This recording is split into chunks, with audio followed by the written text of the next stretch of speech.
Welcome to our electronic ad hoc community benefits procurement committee meeting.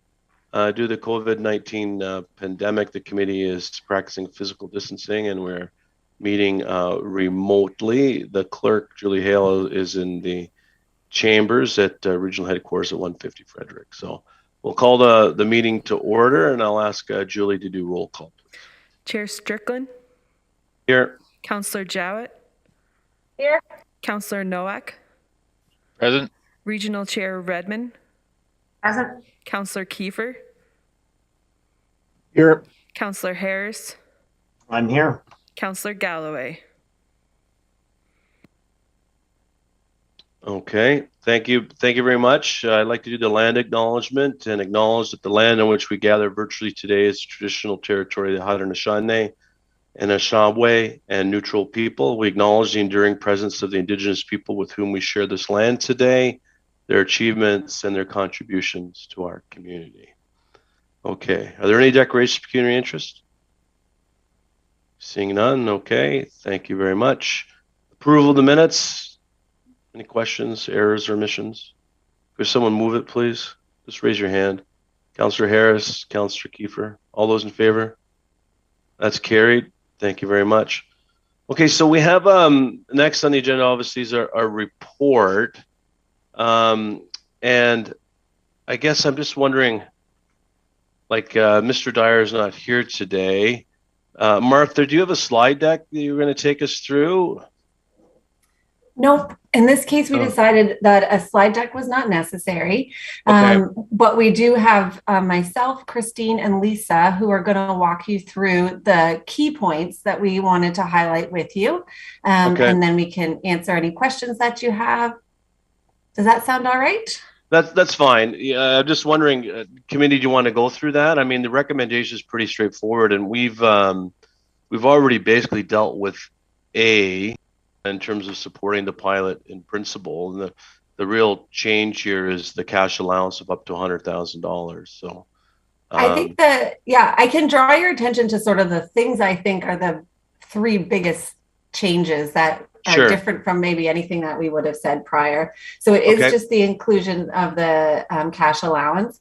And then there is the sort of adding specifications to a minimum of 5 sort of individuals who would be hired as part of the workforce development, and a range of 1,000 to 1,500 hours that the contractor would be working with, minimum of 5, but maximum of whichever, with support and flexibility within those. So those are the 3 sort of operational details that have been added. Okay. All right, great. So let's turn over some questions. Councillor Jowett. Thanks, Chair Strickland. And so when I look at the allowance of $100,000, is there any sort of accountability or key success factors that we're going to be measuring to ensure that the $100,000 is spent in a strategic way that actually is directed right at our desire here? Martha? Yeah, that's an excellent question. And I'm going to turn it over to Lisa and Richard to talk a little bit about, I'm not sure which one of you wants to take that one. Sure, Rich Schaefer and I can tag team it. Hi, good afternoon, everyone. So in order for the contractor to access the $100,000 cash allowance, they would need to obviously work with regional staff, and in order to access the funds, it would be drawn upon monthly, if applicable, which would be part of their progress payment process. So they would have to provide us with a proper invoice, and it would be work associated with the pilot, which would require documentation, such as timesheets of participants and contractor staff who are involved with the pilot, along with any completed feedback forms from the actual individuals that are hired through this process. Right. Can I just clarify, Sure. Chair Strickland? Sure, yeah. Okay. Thanks. And so, Lisa, if I'm to understand properly, you're going to want to look at specific timesheets to ensure that we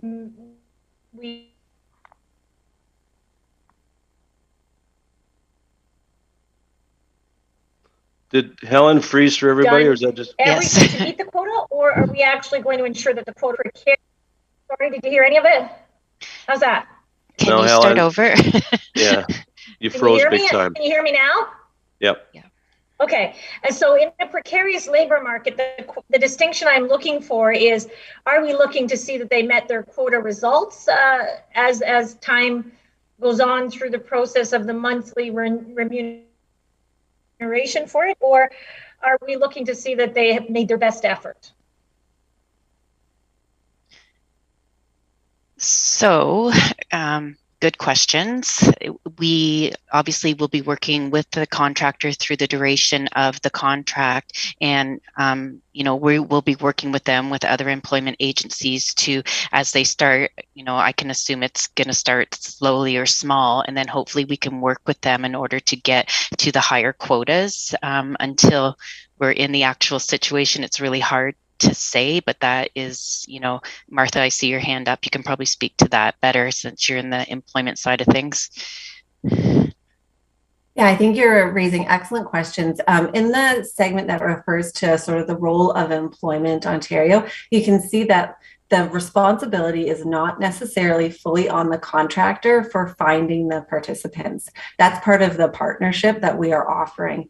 We need a willingness to participate. We need them to consider the opportunities that would be available within their organizations. And then we would like to say we have services, Employment Ontario, within the region and across the region, from various service providers, where we would help them, get the right candidates to meet that need. So we would hope then in that case that they're primed for success, and there's far less risk of, we've asked you to do something and you tried, and the failure will be on our side as well. So we should be there as a partner all the way along to make sure that people are successful, which is also why we've incorporated a lot of flexibility and a small initial target. So that we can build on any success that we have here and move it forward. Martha, if I may, but they can't, just Helen, maybe this will help. I understand they can't draw on that money unless they hire someone and start paying them.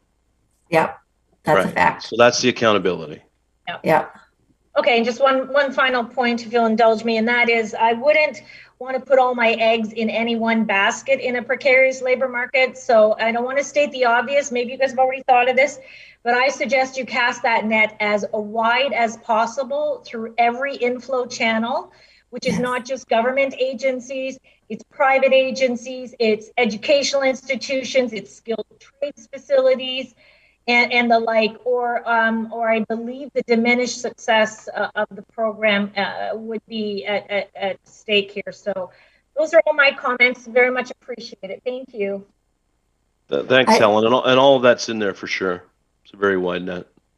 Just as an aside, I want to follow up with this group, and this is taking us a little off track, but something I hope that gives you some confidence, Councillor Jowett, is remember we came to you, we said, we know 600 people already want to work in the construction industry. And you very validly said, well, why aren't they already working? So we have since done a raft of work. We have contacted, ask the caseworkers working with those individuals to contact every single one of them. We've got a list now of 172 who, like, their life circumstances line up with potentially being able to, who are now working with job developers and are connecting with the construction industry already. So that's those are services we could have already offered, but we're taking the learnings from that to ensure that something like the community benefits is going to be primed for success. So you're raising excellent points and they're well heard and taken.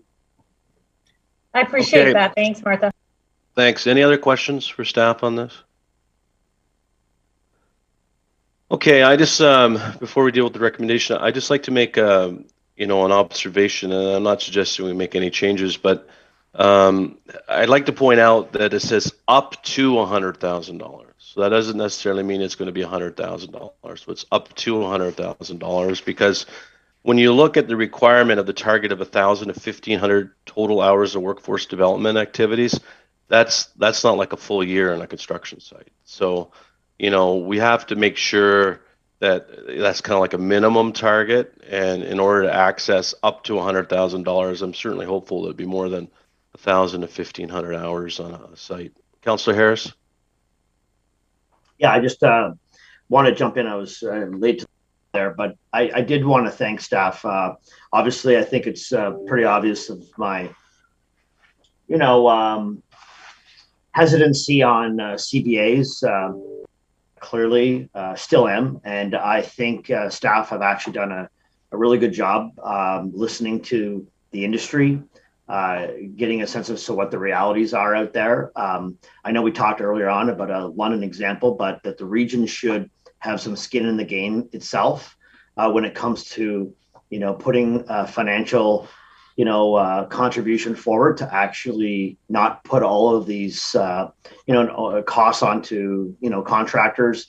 Ultimately, the taxpayer pays, whether it's a contractor or not. The taxpayer will foot the bill, but we hope that we can get more people interested in the trades locally, and they continue on, frankly, in those relationships directly with contractors and so forth for time to come. I would ask, though, I suppose, we're going to pilot these two projects, and then council there'll be a feedback process to feed in for future CBAs. I mean, I'm hoping that we'll really be able to study our two projects before we jump in the deep end. Yeah, who wants to respond to that? Lisa, you want to respond to that? Or Christine? Sorry, absolutely. Yes, Councillor Harris, that would indeed be the process that staff would go through. We would take our learnings from King's Court, apply many of those to the next pilot project, and then hopefully that will give us a really good case study of what to look for and what to do and what to propose moving forward. Great.